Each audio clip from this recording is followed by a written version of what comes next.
Hey guys, I'm Bill Westers, and this is the Encountering Truth podcast.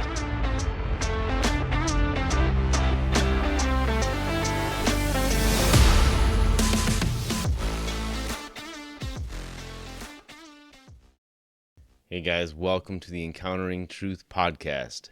It's an apologetics podcast where we seek to build our faith by examining the evidence for Christianity and by encountering Jesus as the way, the truth, and the life.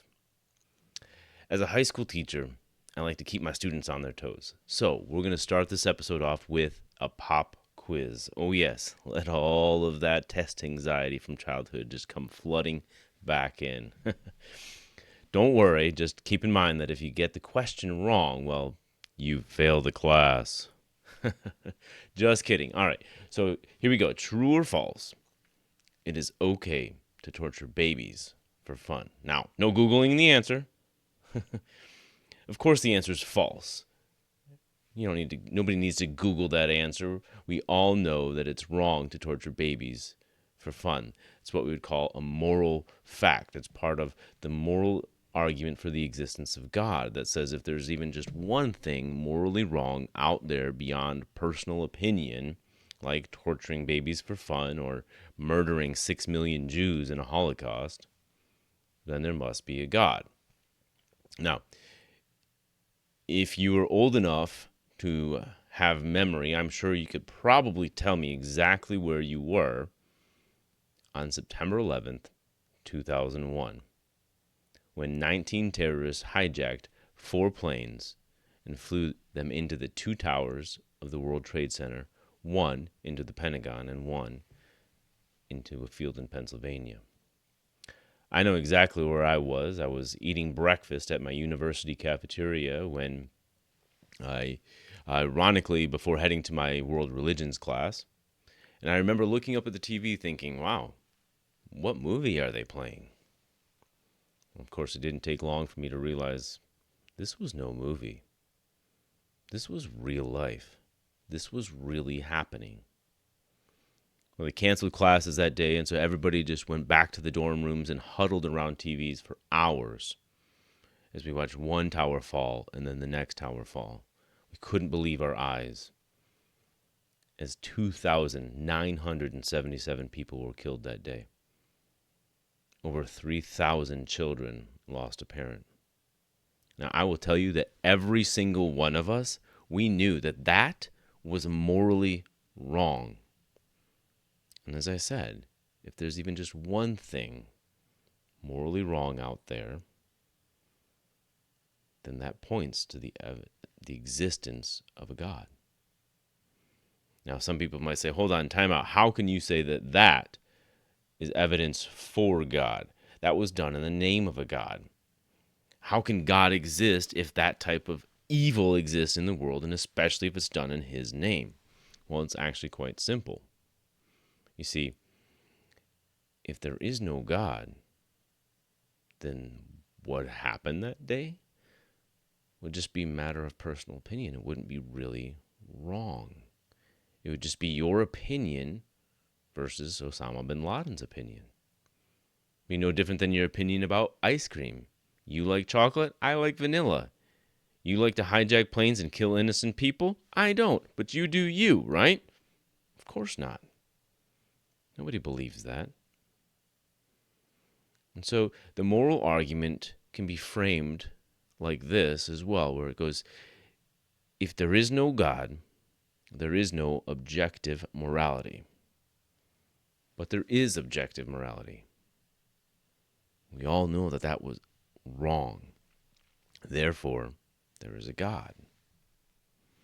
Now, keep in mind, we're making 2 claims here. Number 1, that morality is, in fact, objective and not subjective. And number 2, that objective standard of morality must be based in the unchanging moral nature of a theistic God. Now, we'll take a look at the first claim that says morality is objective. What does that mean for morality to be objective? Well, it would mean that it's based in or grounded in an object rather than the subject, an object out there, outside of the self, out beyond humanity. Okay? But if the morality were subjective, then it would be based or grounded in the self, which means that each individual, each person would be their own subject and therefore have their own personal standard of morality. It would mean that nobody could tell anyone else that they were wrong. That's kind of what our culture wants these days, though, isn't it? That's why we have slogans like, you know, we don't want anyone to tell us what we can and cannot do. We have slogans like, you do you, or follow your heart, live your truth. That's why everybody loves to invoke the words of Jesus, whether they believe in him or not. They love to say, do not judge. Take his words out of context and claim that judging has basically become the ultimate sin in our culture. Well, the irony here is that if there is no objective morality or objective standard of right and wrong, then there would be no way to say that judging is actually wrong. It would just be a matter of personal opinion. So all you're really saying when you say it's wrong for you to judge is that it's wrong for you to judge. It might be perfectly fine for me because I'm my own subject with my own standard of morality.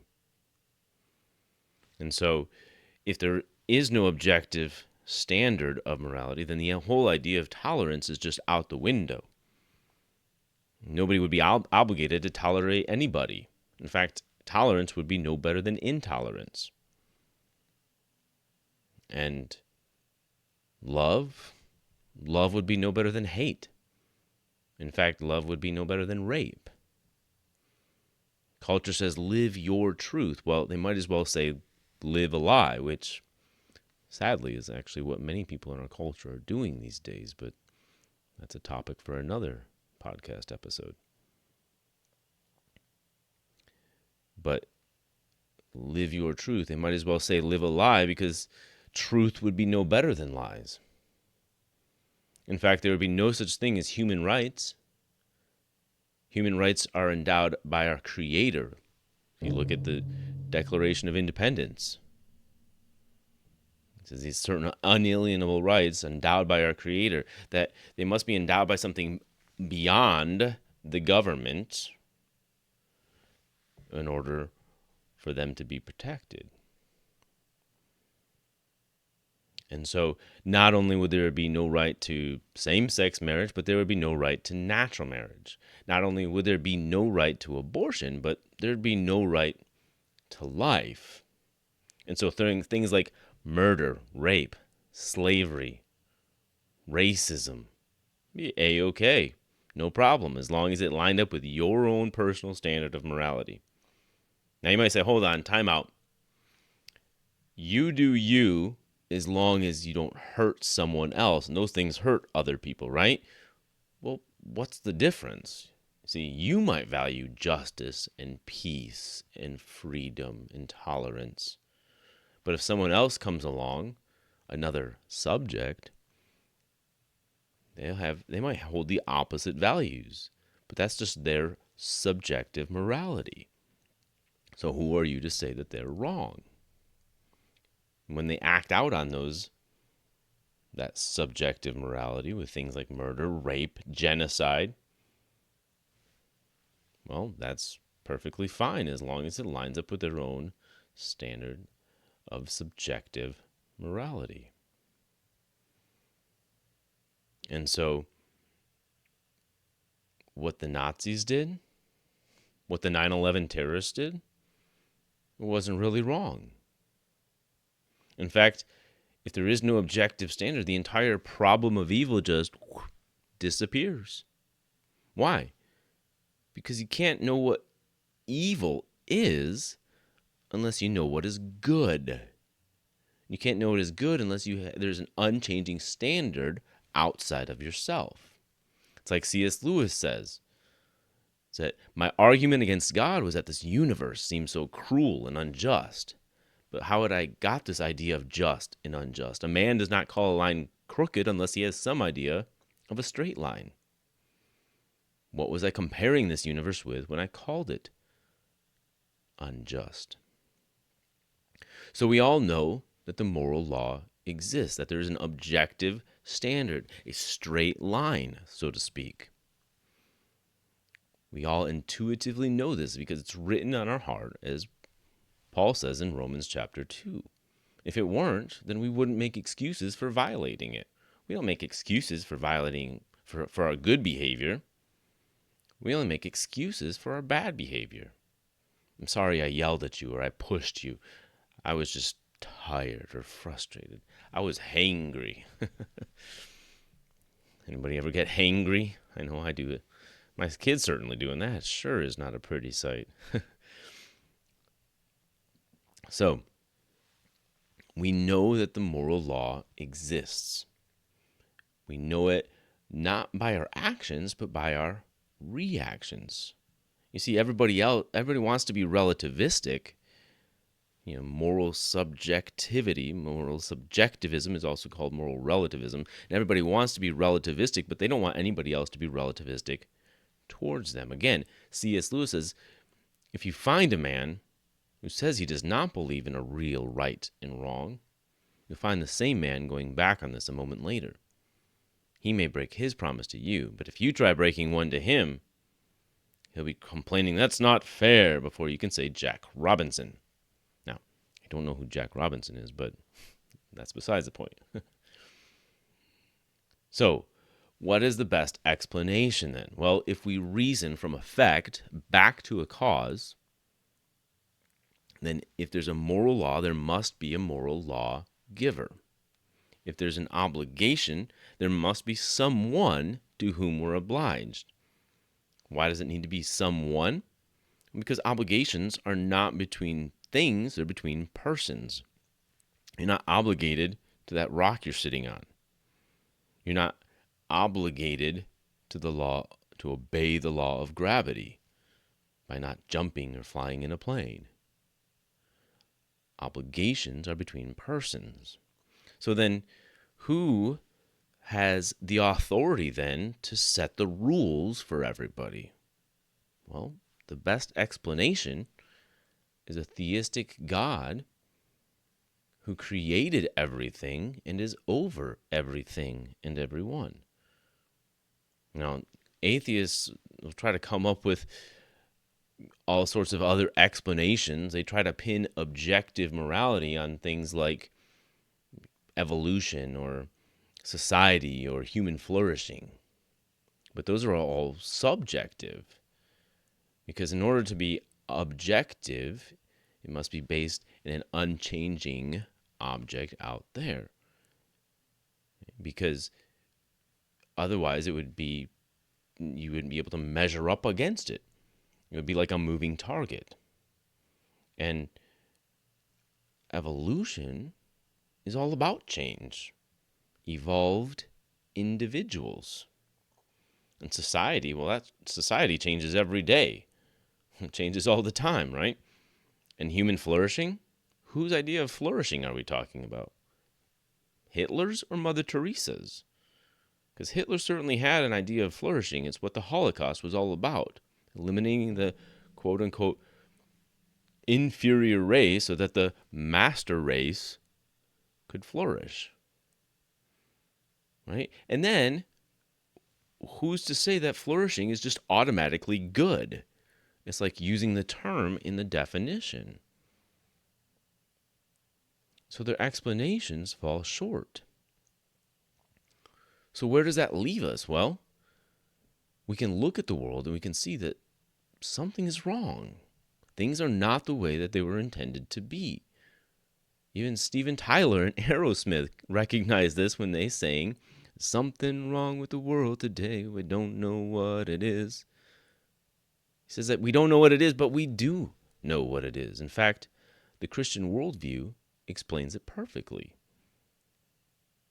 You see, there is a moral law prescribed by a moral law giver. But mankind, you and I, we've broken that law. We continue to break that law all the time. Yes, all sorts of evil have been done in the name of God and religion and even Christianity. But that doesn't disprove God. Because if God didn't exist, there'd be nothing by which we could even call that evil. But it is evil. And the law has been broken. And there's a price to be paid for breaking the law. Now, God in this situation is both the judge and the offended party. He's the one in the unique position to be able to set the penalty, but also to be able to absolve us of our guilt in what he deems to be a just and fair way. Well, the penalty has been set, and that is death. But fortunately for us, there's something else that Darwinism can't explain. You see, evolution, it's all about survival. But when you're talking about morals, survival is not the most noble. Sacrifice is. And that's why John 15:13 says, "Greater love has no one than this, than to lay down his life for one's friends." And ladies and gentlemen, that is exactly what Jesus did for us to pay our penalty. He made him who knew no sin to become sin for us, so that we might become righteousness. God in him.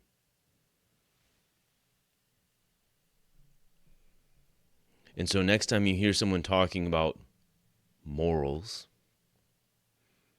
and right and wrong, just think about the fact that the very existence of morality is in itself evidence for the existence of God. And make sure to share that with them and make that clear so that they can encounter the truth. So thank you guys so much for listening today. If you enjoyed this episode, if you feel like that you got something out of it, please be sure to share it with your friends, post it on social media. Make sure to subscribe to the podcast and give us that 5-star review wherever you listen to your podcast. And we look forward to seeing you next time. So until then, God bless. Make sure to help someone examine the evidence for Christianity, encounter Jesus as the way, the truth, and the life.